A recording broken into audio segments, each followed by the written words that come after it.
हमारे समाज की कैसी विडंबना है। लड़की को जन्म लेने से पहले ही मार दिया जाता है। गर्भावस्था में ही जो बुद्धिमान व्यक्ति, जिनको हम मूर्ख कहते हैं, उन्हें किसी प्रकार बुद्धिमान नहीं कहा जा सकता। जब उनको पता चलता है कि कोख में लड़की पल रही है, तो वो लड़की का एबॉर्शन करा देते हैं, गर्भपात करा देते हैं। सरकार भी हमारी बहुत सारी योजनाएं चला रही है, बेटी बचाओ बेटी पढ़ाओ, लेकिन समाज की ये कुत्सित लोग नहीं सुधरते। बेटियों को जन्म लेने से पहले ही मार देते हैं।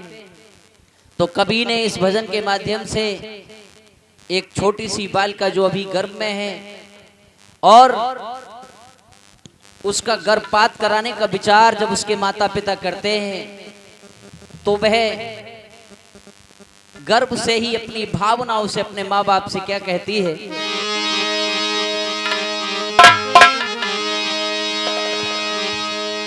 मैं मरी रही ना जिंदा,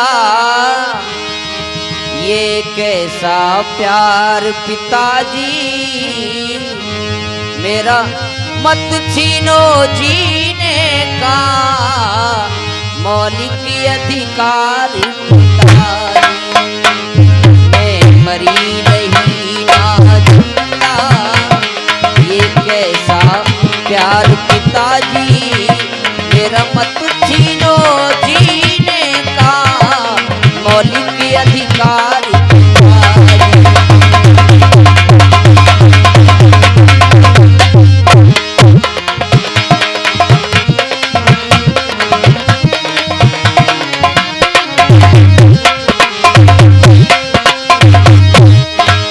लड़की अपनी माँ से कहती है कि मैं कब से सोच रही थी कि इस पृथ्वी पर मेरा जन्म होगा। मेरी माँ भी मेरी उंगली पकड़कर मुझे चलाया करेगी, मैं कितना खुश होऊंगी और मेरी माँ को कितनी प्रसन्न रखूंगी। मैं कब से सोच रही थी मुझको कोई नात मिलेगी।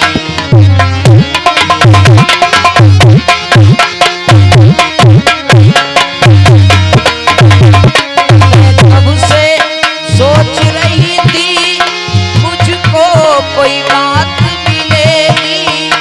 मेरी उंगली पकड़ के मेरी माता साथ चलेगी।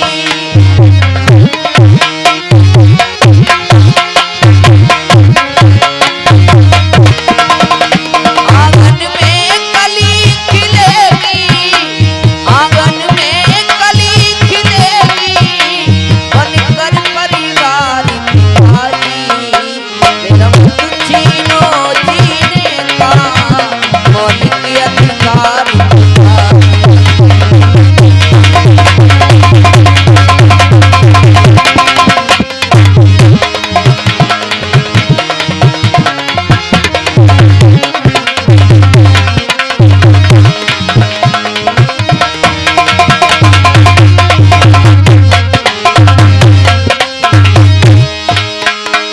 मैं भी कुछ दिन घर रहकर इस जीवन को काटूंगी।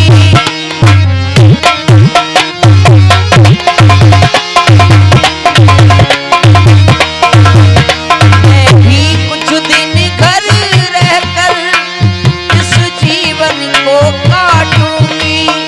तेरा रूखा सूखा खाकर तेरे सदा दुख बांटूंगी।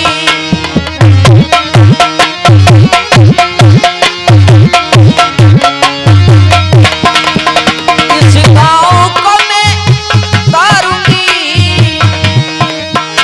इस गाँव को मैं तारूंगी, बनकर पतवार पिताजी।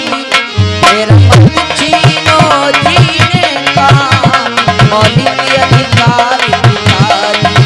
ओ मेरा